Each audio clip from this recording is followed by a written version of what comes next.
26 тема Кокон хандыгынын пайда болушу жана өнүгүшү. Кокон хандыгынын тарыхы боюнча 1709-жылы Фергана өрөөнүнүн борбордук бөлүгүндө Маргалаң чөлкөмүндө көчмөн феодалдардын жардамы менен Шахрух бей башкаруучу болуп жарыяланган. Санжыра боюнча ал айтылуу Захиреддин Бабурдун урпактарынан болгон. Бийликке келген Шахрух бей Кокон хандыгынын негиздөөчүсү болуп калат. Бул жерде белгилей кетчү нерсе 18-кылымдын башында Коженттин бийлөөчүсү Кыргыздын Чоң Багыш уруусунан чыккан Акбото бий болгондугу тарыхый булактарда маалым. Ал Шахрухтун Зейнеп деген кызына үйлөнүп, Кокон амирлигинин негиздөөчүсүнүн күйөө баласы болгон. Көчмөндөрдүн салтында күчтүү бийлөөчү гана башка бий атаандашынын кызын аялдууга алуу шарт экендиги маалым. Мындан биз Шахруктун бийликке келишине Акбото бийдин чоң жардамы тийгендигин божомолдосок болот. Мындан тышкары Шахруктун бийликке келишине Жедигер уруусунун билармандары Кулчыгач менен Кочкор маанилүү колдоо көрсөткөнү айтылып калган. Кокон хандыгын негиздеген Шахрух бей 1721-жылы дүйнөдөн кайткан. Анын ата-бабалары 16-кылымдын башынан бери Миң уруусунун расмий бийи аталып келишкендиктен, кийинки адабияттарда, айрыкча советтик тарыхнамада Кокон хандыгын негиздегендер көчмөн өзбектердин Миң уруусунун бийлери болгон. Ошого байланыштуу Кокон хандыгы өзбектердин хандыгы деген түшүнүк калыптанган.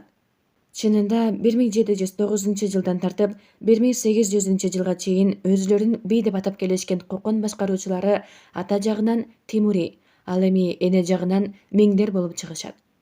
Кокон ханы Алим хандын тушунда калыптанган генеалогиялык санжыра Тимурид тукуму алтын бешикти асырап алышкан Миңдердин, кыргыздардын, кыпчактардын жана жүздөрдүн аталышы.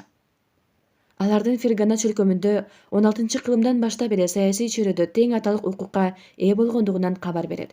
1709-1876 жылдары өкүм сүргөн Кокон мамлекетинин өнүгүүсүн 3 норго бөлүп кароо ылайыктуу. Алар төмөнкүлөр. Биринчи, 1709-1800 жылдар Кокон мамлекетинин түптөлүшү. Бул мезгилде Кокон амирлиги өз алдынча мамлекет катары саясий административдик жактан калыптанып бүткөн, социалдык экономикалык жактан чыңалган. Фергана чөлкөмү Кокон мамлекетине биротоло бириккен. Экинчи, 1800-1840 жылдар Кокон хандыгынын өнүгүшү жана гүлдөө мезгили. Кокон мамлекети саясий административдик жактан күчтүү өнүгүп, ички-тышкы саясаты чыңалган. Фергана өрөөнүнүн экономикалык абалы бекемделген. Кокон хандыгы Фергана өрөөнүнөн сырткары жактарды караткан. Үчүнчү, 1842-1876 жылдар Кокон мамлекетиндеги социалдык саясий кризистердин күчөшү жана хандыктын кулашы. Бул мезгилде социалдык, феодалдык жамааттар аралык карама-каршылыктардын өсүшү, мамлекеттик түзүлүштүн бошоңдошу, борбордук бийликтин феодалдык өзүнүн күчөшү саясий кризистерге, элдик көтөрүлүштөргө алып келген.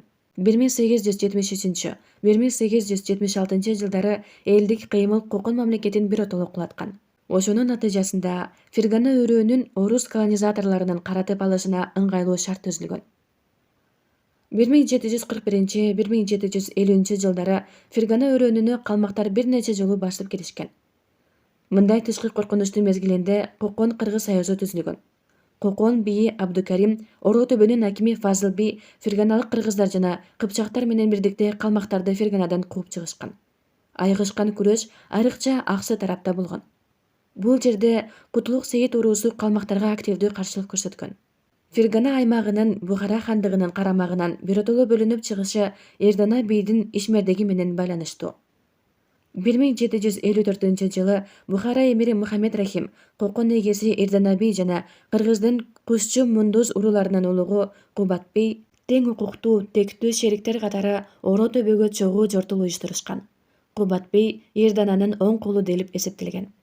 Гисардын беги Мухаммед Эмин бей айла амал салып алардын ортосуна от жагат. Айлакер бектин көксөгөн максаты ишке ашып, көп өтпөй шериктер бири-биринен кол үзүп, туш тарапка кетишет. Ошол кезде Кушчу уруусунун журту Анжиандын айланасындагы Кеңири өрөндү кучагына алган.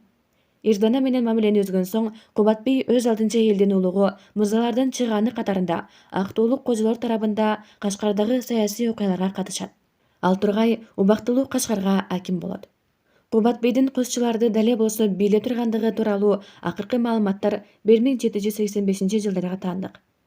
Кубатбей 18-кылымдын экинчи жарымындагы кыргыз уруу жол башчыларынын эң атактуусу, мыктылардын мыктысы, көптү билген көрөгөчү, акылманы катары коңшу элдерге аттын кашкасындай таанымал, кадырман адам болгон.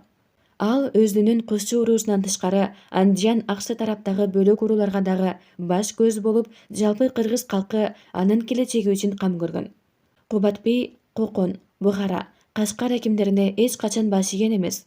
Алар менен тең ата катары өз элине өз бетинче сурак жүргүзчү. Коңшу өлкөлөр менен каалагандай достошуп, каалагандай касташчу. Анын эр жүрөктүгүн, тайманбастыгын, албарс кылычтай курчтугун адилет баалаган өкүмдарлар кезинде ага Бахадур би ысымын ыйгарышкан. 18-кылымдын экинчи жарымында кокондуктарга каршы көз каранды эместиги үчүн күрөштө эл башында туруп даңкы далайга кеткен кыргыз мыктыларынын дагы бири Ажиби болгон. Кытайлык географтын 18-кылымдарда жазган маалыматтарына караганда, кыргыздардын Адыгене уруусунун чыгааны Ажибиге Бухарадан күн чыгышты көздөй кеңири аймакты жердеген 200 000 кыргыз баш ийчү. Кайсы бир жылы ал эли менен бирге Кытай букаралыгына өтмөк болот. Бирок кийин ал мындай ойдон баш тартып, Алай жана Ош аймактарындагы бардык кыргыз урууларын ынтымакта бийлеп турган. Ошол кезде Ош шаарында 40 түтүн гана өзбектер жашаган. 1758-жылы Эрдана бей Адыгене уруусунун бийи Ажи менен өнөктөш болгон. Мындай өнөктөштүк татаал саясий кырдаалда чоң роль ойногон. 1759-жылы кеч көздө Кытай жазалоочулары Кашкардагы көтөрүлүшчүлөрдү куугунтуктап, Фергананын чыгыштуу этектерине кирип келишет. Кыргыздардын жана кокондуктардын биргелешкен күчү 9000 жазалоочунун 7000-ин кырып салган. 1759-60 жылдардагы Кытай географтарынын берген маалыматтары боюнча, Фергана чөлкөмү Анжиян, Маргалаң, Наманган, Кокон вилаеттерине бөлүнүп, ал эми Ору төбө, Кожент кээде Коконго, кээде Бухарага баш ийип, ара чолоодо өз алдынча болуп турган. 1755-1758 жылдары Цин империясы Чыгыш Түркстанды каратып алгандан кийин Кокон Кытай дипломатиялык байланышы түзүлөт.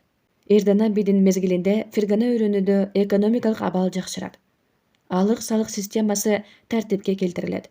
Кокон салыштырмалуу чоң шаарга айланып, 1760 мында 20 000ден ашуун түтүн эл жашаган. 4 медресе, караван сарай курулган.